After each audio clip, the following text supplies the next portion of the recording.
Hey, what's up, everybody? It's your boy H Money with another episode of Second Take, where I speak on the topics that Stephen A. and Skip talked about on First Take. Right off the bat, let me just get this clear. I wholeheartedly believe with Stephen A. Smith, Skip Bayless needs to be banned from speaking about boxing. The only thing he knows about boxing is that he hates Floyd Mayweather. And so he has no objectivity for the sport because everything is just about his hate for Floyd Mayweather. Okay, so today they're talking about a recent interview that Floyd did where he was just, pretty measured, pretty respectful in his comments, saying that Pacquiao brings a lot to the game and that it's going to be a good fight. Just tune in. And people will look, where's that money-made persona where he's, that ego that comes out where he can't lose and he's disrespectful to his opponent and this and that. So, of course, Skip jumps on this, being a Floyd hater, and says that he's scared. That's because he's nervous. Like, please, come on, man. And I'm glad Stephen A. schooled him because he said exactly what I was thinking right away. Check the tape, okay? Since Floyd has been out of prison, Floyd has changed. Floyd has been much more measured with his comments, much more respectful because, of course, he's been marketing this bad boy image because he knows a lot of people tune in to watch his fights because they want to see him knocked out because they don't like him. But he knows he can only take this bad boy image so far, especially if you start talking about domestic violence and things. You're going to lose people. You're going to lose a lot of supporters. So Floyd's made a change. He's tried to clean up his image. You still see that money-made persona come out when, the 24/7 shows or whatever. But you go check the tape, the Guerrero fight, Canelo fight, Maidana fights, the Cotto fights, the face-to-face with Max Kellerman. He was very respectful. Very measured, okay? He's doing his talking in the ring. He's still super confident. He'll still say, I can't lose. There's no code I can't crack. He's just been more respectful with how he does it. So there's nothing new. So Skip, once again, is just trying to pull something that's not there. He's not scared. He's not afraid. I've said that. These are both great fighters that have been hugely successful, so neither one of them are afraid of anybody. They didn't talk about this, but just to add on to that, you got Freddie Roach out here right now that is just running his mouth like crazy. Freddie Roach, great trainer, okay? But he needs to shut up. He's not going to be in the ring. He needs to let Pacquiao, his fighter, do the talking in the ring. Let all this go. But I know he's trying to stir all this up because he wants to motivate his fighter because his fighter has lost the killer instinct recently. He's not going for the knockout since he found God. And he's trying to motivate him to get him to hate Floyd. And then, of course, he's just trying to get at Floyd and stir things up. And I admire so far, Floyd has not responded at all to Freddie Roach. His father has, Floyd Sr.'s come out and said some things. But Freddie Roach need to let it go. So what he's been saying lately, that's all that he commented on, Floyd's been making training videos because he's trying to market this fight and build up the hype for it. And so he's been doing videos almost every day. And he did a video of him in the pool doing a workout. He done some videos of him chopping wood and things. And so here comes Freddie Roach jumping on and saying, look, these are things he normally doesn't do. That shows how afraid he is. He's doing things out of his comfort zone because he's so frightened of Pacquiao. Look, you're just trying to stir up controversy, but that's ridiculous, man. That should be respected. You can hate Floyd all you want to, but you cannot hate the work ethic. This is one of the hardest working boxers in boxing history. He's always in fight shape every day of the year. Nobody ever has outworked him before a fight, and they've never outworked him in the fight. So if he's doing some extra things, it's because what? Because he's a champion who wants to stay a champion. He wants to stay undefeated, so he understands the gravity, the magnitude of the moment. This is going to be the biggest fight possibly in history. It's definitely going to make the most money of any fight ever, and it's going to have the most viewership of any fight ever. So Floyd wants to be in the best shape of his life and put on the best show. So he's taking it serious. That's to be respected. You're adding extra things. That shows commitment to greatness, commitment to the sport, commitment to being a champion. That's not fear. So Freddie Roach, you get the ham. You're killing me, Smalls. Just let it go. Stop it. You and Skip, stop. Stephen A. went on to make a good point when he was trying to talk about kind of how the fight will go. And he brought up, Roy Jones Jr. In the rematch with Tarver and how Tarver got so dizzy watching Roy Jones move around the ring that he didn't see the punch coming. And, what Roy did in that fight was he went back to doing what he does best, which is box. Hit and not get hit. Let your offense come off your defense. Let them chase you around and then throw counter punches. Get them frustrated. That's what you're going to see in this fight. Look, not to disrespect Floyd. Manny. Manny's a great fighter. But like Floyd has been recently quoted as saying, Floyd said that he was the smarter fighter and Manny was a reckless fighter. That sounds disrespectful, but that's really how I see his talent. Manny's upped his game since he moved up to welterweight. Okay, Freddie Roach has done a good job at upping his boxing IQ and adding a boxing skill set that wasn't there in the lower weights. Because Manny was used to walking through people. He was just a whirlwind of punches. He hadn't been able to do that with these bigger guys. So he's had to add some boxing to his game. And in recent fights, we've seen that mix of pressure and boxing. and, you know, a little bit of strategy. But he's not a strategic fighter. That's not what Manny's about. His nature is he wants to go in and mix it up. He wants to brawl. He wants to knock out or be knocked out. That's how he views boxing. That's what he wants. That's exciting, and it's exciting to watch. And you have to admire that type of warrior's heart, and I do. Floyd, he's a different kind of warrior. He's hit and not get hit. His offense is going to come off his defense. He's going to frustrate you, and then he's going to attack you. And that's what I see happening. Early pressure by Manny. He's going to get frustrated trying to cut off the ring. He's going to see he get frustrated because he can't hit Floyd. He can't get his rhythm because that jab to the body, that straight right. And he's going to open up for Floyd to dominate the fight, either through just winning rounds, getting decisions, or I think possibly a knockout. That's how I see it. And it's crazy how Skip doesn't hear that. That's a good point. Skip wants to accuse Stephen A. of not respecting Pacquiao. But you hear all the time Stephen A. talk about how I think Floyd's going to give him a boxing lesson. But, you know, Pacquiao's a great fighter. Take nothing away from Pacquiao. Skip has nothing good to say about Floyd. What he's accusing Stephen A. of being is what he's being. He's not objective at all. He's even argued, they've had Roy Jones Jr. on the show. Sugar Ray Leonard on the show. Great boxers, Hall of Famers. Skip won't even listen to them. It's ridiculous. And then this is what takes the cake today. He had the audacity, the unmitigated gall, as Stephen A. would say, to be so disrespectful to say that Marvelous Marvin Hagler does not belong in the same conversation as Manny Pacquiao. Whew. The all-time great. Hagler, undisputed middleweight champion, a tank, a beast in the ring. Never been knocked down, never been hurt. Pacquiao's been put to sleep. That automatically negates him from being in the conversation with Hagler. He was trying to say what he means is that Hagler is not the strategic fighter that Pacquiao, please let that go, Skip. Pacquiao's not a strategic boxer. He's a skilled boxer, but his nature is to mix it up. He doesn't want to think about strategy. He has had to. I'm not saying he can't. Not saying he doesn't possess that ability. Freddie Roach has added that to his game, but the nature usually takes over for fighters in the ring, and his nature is to mix it up. He wants to mix it up, and that's what he's going to resort to. If he doesn't, then that's right up Floyd's alley. Floyd's going to dominate him with boxing. So he's going to lose either way. And then, look, I want this video. At the end, they showed Manny Pacquiao's made a video and has made a song that he's going to come into the ring with this song playing. Now, look, the video's touching because it shows some devastation to the Philippines and, you know, shows some of the work and the aid that he's given to. And he's done a great job. Like Stephen A. said, you know, hey, he's a great human being, okay? He's a great philanthropist, great humanitarian. He's done so much for the nation, and it has to be, you have to take your hat off to it, okay? But look, the man can't sing, okay? And what drives me crazy about this is you got people all the time talking about Floyd Mayweather being, you know, cocky and arrogant, having this big ego. Well, he wears it on his sleeve, okay? He doesn't hide it for anybody. Manny Pacquiao just doesn't wear it on his sleeve, but he does too. For you to not be able to sing at all, but you keep making albums, for you to not be able to act at all, but you keep making movies, for you to, oh, you can shoot a little bit, you can dribble, so now you're coaching a semi-professional team, you're even playing something. He doesn't belong on a basketball court. But this man to do those things when you don't have the ability, that takes ego, man. You really you're fooling yourself, okay? That's like, what would people say if Floyd goes and releases a rap album? You know, come on, please. They would say, oh, look at him, he's fooling himself. He can't rap. Floyd understands that his gift is boxing. That's what he's arrogant about, okay? Because he believes he's the best boxer on the planet. That's what he's devoted his life to. Man, he's trying to do everything. Man, he thinks he can do whatever he wants to. Why? Because in the Philippines, he's like a god. He's a god over there. Okay, they love this man. So they don't care if he can't sing. If he puts out an album, they're going to eat it up.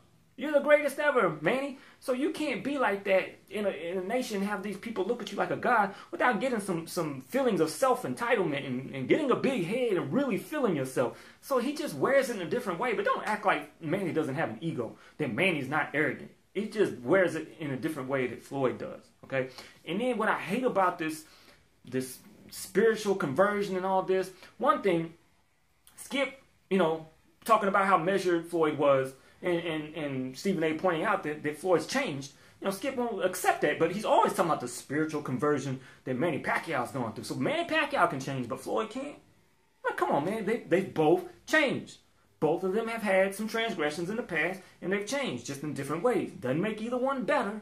They've just changed in different ways. But this spiritual thing, especially the way Skip is presenting it, the way Freddie Roach is trying to put this good versus evil spin, it's like, look, if anybody's ever watched Showtime at the Apollo talent show, back in the day, people sing, dance, comedy, whatever you want to do, and if the fans don't like you, they boo you. And Sandman would come out, dance, and chase you off the stage. So what's the quickest way to not get booed, even if you can't sing? Sing a gospel song, because people aren't going to boo God, right? So it's kind of, it's like, it's just, you're trying to paint this good versus evil picture and get people on your side and like make people feel bad that if they root for Floyd, they're going against God. They're supporting domestic violence. I'm like, let this stuff go, man. It's not what it's about. This is about boxing. Whether he's found God or not, whatever Floyd's done in the past, whatever he's done, two men are going to get in the ring May 2nd, and it's going to be about who is the better boxer. You guys keep talking about their upbringing, trying to say Pacquiao got an edge because he had it tougher growing up. But they both had tough upbringings. Why we got to get into who had the tougher upbringing? Please, man, just keep it about boxing. Let's see what happens in the ring. That's what it's going to be all about. Of course, until the fight, we're going to have people like Skip, Stephen A, and myself. We're going to be talking about the fight and what we think. But I just wish people would keep it about the boxing, man. Keep it focused. Don't hate. Be objective about it. Base it on what we've seen in the past in the ring and make objective opinions. We can agree to disagree because, not everybody's going to see it the same way. But please, keep it about the boxing. What else? Let's see. Aaron Hernandez convicted of first-degree murder. We all saw that coming. It's a tragic thing. Prayers go out to Olinoy's family. Man lost his life. And then, he deserves everything he got. But Aaron Hernandez had a promising career in front of him. So it's real sad to see that. I guess, the saying that people say, you can take people out the hood, but you can't take hood out the people. It's just Aaron Hernandez is kind of an example of that. Just he couldn't escape that gangster life. He wanted to be a gangster. No matter how successful, how much power he got in his life to distance himself from that type of life, he wanted to live it to the fullest. So now he's paying for it, and he's going to spend the rest of his life in prison. And deservedly so. So not to give him any excuses, I just think on both sides it's just such a tragic thing. My Spurs, San Antonio Spurs, baby. We got a chance tonight to move all the way up to the number 2 seed. We were left for dead in the middle of the season. We might not even make the playoffs, people say, but here we are with a chance to make the number 2 seed with the win over the Pelicans tonight. The Pelicans are fighting for the playoffs lives. So I really think, look, my Spurs, this is that time of year. They've been there, done that. They've got the experience. They're playing lights out right now. So they're going to win tonight. They're going to handle business because they understand how valuable that number 2 seed is going to be. That you will have home court advantage all the way up to the Western Conference Finals if the Warriors make it. If the Warriors lose, you got home court advantage through the playoffs. So it's huge. They need to get there. But you've got Skip. Skip gets on my nerves with this. We're both Dallas Cowboy fans. We're both Spurs fans. But Skip really believes in this superstition stuff of if he, says they're going to win, that he's going to jinx the team. And he really buys into, talk about ego. He talks about Floyd being arrogant. There's an arrogance that you have to have as a debater to think he actually believes sometimes that if he says, the Cowboys are going to win easy or the Spurs are going to win easy, that like these players are sitting here watching him, hanging on his every word, and they're going to, Skip said we're going to win easy so we can relax. Please, Skip, stop that, man. Like, you have as a debater on a sports talk show, you have no influence whatsoever on the outcome of that game. Let it go, man. You're not that important. Now, I love watching you guys, and everybody's entitled to talk. I'm entitled to make these videos and talk, present my opinions, and people are entitled to disagree with me. But please, we don't affect what happens on the field of play. Let that go. But look, and I just wish he had the courage and conviction. My Spurs are going to win tonight. He's saying they're going to lose. Spurs are going to win. Lock up that number 2 seed. We're on our way to number 6. Let's see, what else did they talk about? They had T.O. on the show. And they talked about the Dallas Cowboys a little bit, talked about Des Bryant getting that franchise tag, how he might react, and about them letting go of DeMarco Murray. And look, I haven't talked about this in the video yet, but I've argued with a lot of friends, fellow Cowboy fans on social media. I believe it was a huge mistake. I'm so upset with Jerry Jones and the management right now for letting Demo walk out the door. Look, Jerry Jones has had a history of overpaying the wrong players. So I understand that change of thinking needed to happen to where, look, let's be measured about who we pay. Let's not make the mistakes that we've made in the past. And we saw last year where they didn't, he wanted to take Johnny Manziel so bad. He wanted to shoot for that star power. and they took the lineman, and that paid off. Big, hey, that's where we need the direction we start going. But here's a case where this is somebody we actually needed to pay. Demo just had a huge year. We went to the second round of the playoffs. We were one big play, one bad call away from possibly going to the NFC Finals. So I'm like, you don't mess with that. You've got a great offensive line. Linehan brought in this system, and Demo fitted perfect. And that took so much pressure off of the defense that was challenged. Okay, they're not that talented on that side of the ball, but they made the most of it, and it helped having that running game, keeping him off the field. And then Tony Romo didn't have to gunsling it because it wasn't all on his back. I don't see how you let that walk out the door. Pay that man. Find a way to pay him. Find a way to pay Dez. Even Tony said he would have taken a pay cut. Take that money from that pay cut, restructure some deals, and keep him. You don't mess with that. Now, I've had guys, like I said, on social media, friends arguing with me saying we shouldn't have overpaid him, that he's had injuries in the past, and we would have been paying him based on one season or whatnot. I just think when you get somebody that fits a system that well, and you see that type of success on the field, you don't change it. Now, we got some young guys, Todd Gurley, that we may be getting drafted. I think, behind that offensive line that could be successful. But is it going to be the same type of success that Demo had? I just don't think so. I'm so upset with that. And then now, you've already got Dez Bryant that has shown frustrations in the past with the direction of the club and getting frustrated with the losing in the 8-8 seasons. And now you put the franchise tag on him, and he watches you let Demo walk out the door. So it's like you're saying to everybody, you guys are expendable. Where's the loyalty to us? We just had one of the best years we've had in a long time, and you're letting people go. You're not showing respect. So how's that going to affect Dez on the field this year? How do we know? Dez may already be ready that if we come out here and that running game is missing and we don't have the success we had last year, Dez might be thinking about moving. And then where are we at? So I just, look, I'm a ride or die Cowboys fan. So whoever's in the backfield, whoever's on the field, I'm riding with next year. I'm a fan. I'm going to be right there with them. As of right now, I think that was a huge mistake to let Demo go. They should have paid the man. They should have paid Dez Bryant and built on the success of last year.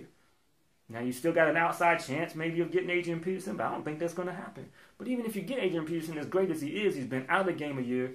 And then people don't understand. If you pay attention, look, it's not always just about that individual talent at that position. It has to fit the system. So is Adrian Peterson going to fit right away into Linehan's system? That's yet to be seen, and if we even get him. So I just think it was a mistake. It's got to play out. I hope it works out for the best. I hope my Cowboys have a successful season. I just think it was a mistake. One thing I want to touch that I know, of course, T.O., everybody's been on the show lately. They got the board with Pacquiao and Floyd Mayweather, and everybody's making their picks. And when you see the board, it's just crazy. The racial undertones that are happening around this fight, it bothers me a little bit because you look, the only people that have picked Pacquiao are white people. Now, one of those is Michael Rappaport, so I think he was very objective because Michael Rappaport is a down white boy, so to speak. So he's got no kind of racist bone in his body whatsoever. So it's not that, but you just see it's like almost a black guy is gonna pick Floyd Mayweather, and most white people don't like Floyd because he's a young, rich black man who lets you know about it, and that kind of bothers me, man. You just can't be objective about the sport. That you got people that really don't even like boxing, but they just hate Floyd. So automatically they're walking out talking about how great Pacquiao is. Pacquiao's going to win the fight. Floyd's going to lose. He sucks. He's never fought anybody. He's scared and this and that. That's the kind of stuff that bothers me, people. Like, if you don't know, if you're not a fan of the sport, you usually don't watch it. Don't walk into the situation and make a decision based on race.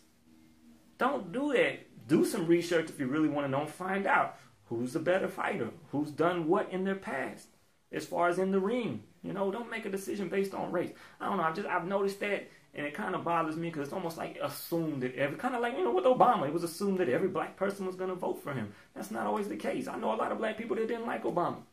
There's a lot of black people that don't like Floyd. I've seen it on social media. So. But I don't know. It's just a thought. Leave some comments to see what you think about on that or whatever. But I just see that a lot. Social media. I've seen it on the board on First Take. It's like a racial divide on this fight. on who's going to think Floyd's going to win and who's thinks Pacquiao is going to win. And I see a lot of non-objective opinions just based on they don't like Floyd. I don't know. Just bothers me. I don't know. I think that's about it I'm going to talk about today. So, hey, leave your comments. Rip me apart if you want to. It's all good. But as always, God bless. Peace.